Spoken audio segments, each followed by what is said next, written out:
Un dangereux gangster s'est échappé de prison et prévoit de voler des diamants à différents endroits stratégiques en ville. Plusieurs équipes de police doivent l'en empêcher. Les agents doivent faire vite puisqu'une fois son objectif de 5 diamants atteint, le gangster quittera la ville. Les agents de police parviendront-ils à capturer le gangster avant qu'il n'empoche tous les diamants ? Avant de pouvoir les voler, le gangster doit s'équiper d'une série d'outils qu'il trouvera en ville. Par exemple, une échelle de corde, une grenade ou un couteau. Ces outils apparaissent sur l'écran du gangster et celui des agents de police avec les 10 lieux où il peut voler des diamants. Pour chaque crime, le gangster a besoin d'outils spécifiques.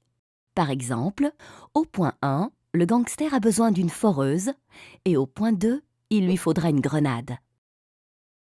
À certains endroits, il a besoin de 2, voire même 3 outils, comme au point 5, chloroforme, camion, couteau. En appuyant sur le lieu d'un crime sur la carte, vous verrez combien de diamants il y a à voler. Par exemple, au point 1, un diamant. Au point 6, 2 diamants. Au point 5, pas moins de 3 diamants.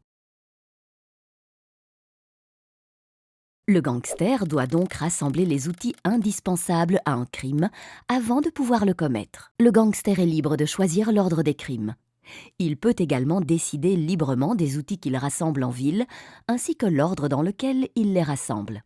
Les équipes de police et le gangster disposent d'un smartphone ou d'une tablette avec fonction GPS.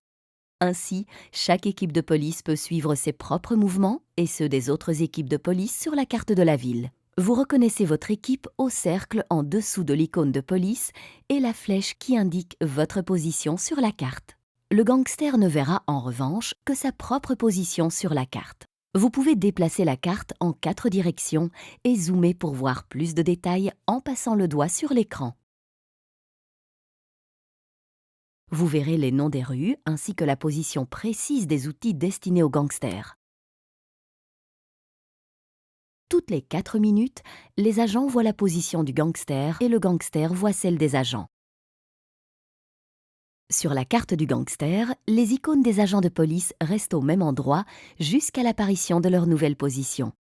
Le chronomètre indique combien de temps il reste jusqu'à la prochaine mise à jour. Une ligne radar figure également sur l'écran. Les agents y voient en permanence la distance qui les sépare du gangster.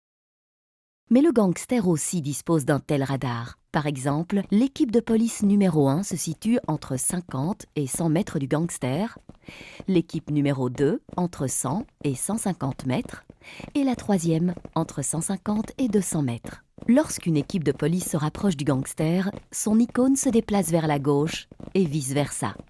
S'il n'y a aucune équipe de police sur le radar, le gangster se trouve à plus de 200 mètres de tous les agents où il a activé le brouilleur de fréquence radio.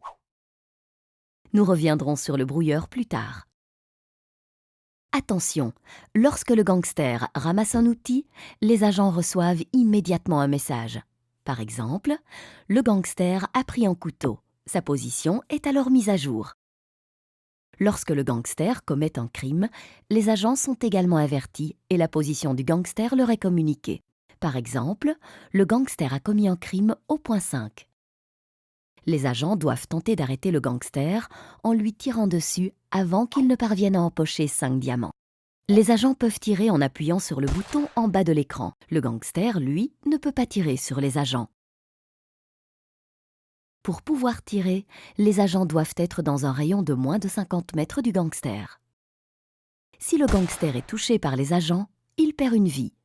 Le nombre de vies que reçoit le gangster dépend du niveau de difficulté choisi avant de lancer la partie. Quand une équipe de police a tiré, elle doit chercher une nouvelle cartouche dans la zone de jeu, puisqu'elle ne peut en avoir qu'une seule en poche. Le gangster, lui, n'a pas de projectile, puisqu'il ne peut pas tirer. Si le gangster épuise toutes ses vies, il perd la partie et la police en sort vainqueur. Au début du jeu, le gangster reçoit 2 types de moyens de défense. 1. Le brouilleur de fréquence radio. Quand le gangster active le brouilleur de fréquence radio, la ligne radar des agents est désactivée pendant 4 minutes. En plus, pendant ces 4 minutes, la position du gangster n'apparaît pas sur la carte. Les agents doivent attendre 4 minutes pour voir la nouvelle position du gangster. Par contre, si entre-temps le gangster ramasse un outil ou vole un diamant, les agents en sont immédiatement avertis et la position du gangster leur est communiquée. 2. Les explosifs. Le gangster peut déposer des explosifs partout dans la zone de jeu. Ces explosifs sont actifs dans un rayon de 30 mètres. Si une équipe de police est touchée par des explosifs, elle devra se rendre à l'infirmerie pour guérir et retourner ensuite dans le jeu. Mais attention, si le gangster marche sur ses propres explosifs, il perdra une vie. Le gangster peut se procurer d'autres explosifs ou un brouilleur au marché noir.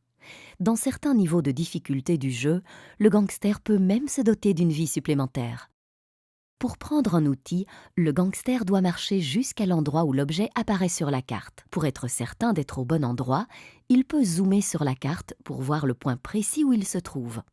À ce moment-là, on lui demandera s'il veut effectivement ramasser l'outil. Pour activer les explosifs, le gangster appuie sur l'icône. Pour commettre un crime, le gangster doit se rendre à l'endroit précis où le diamant apparaît sur la carte et y commettre le crime. Pour être certain d'être au bon endroit, il peut zoomer sur le point précis du diamant. Et on lui demandera également s'il veut effectivement commettre le crime. Après le début du jeu, le gangster verra la position des agents pour la première fois au bout de 4 minutes. Les icônes des agents de police apparaîtront alors sur son écran. Les agents verront la position du gangster au même moment. La première tâche des agents est de se procurer une cartouche. Avant cela, leurs fusils et leurs lignes radar ne fonctionneront pas. Attention, ne vous laissez pas emporter par ce qui se passe sur l'écran pendant le jeu et faites bien attention à la circulation et aux autres dangers autour de vous. Respectez le code de la route et faites bien attention à vous et aux autres.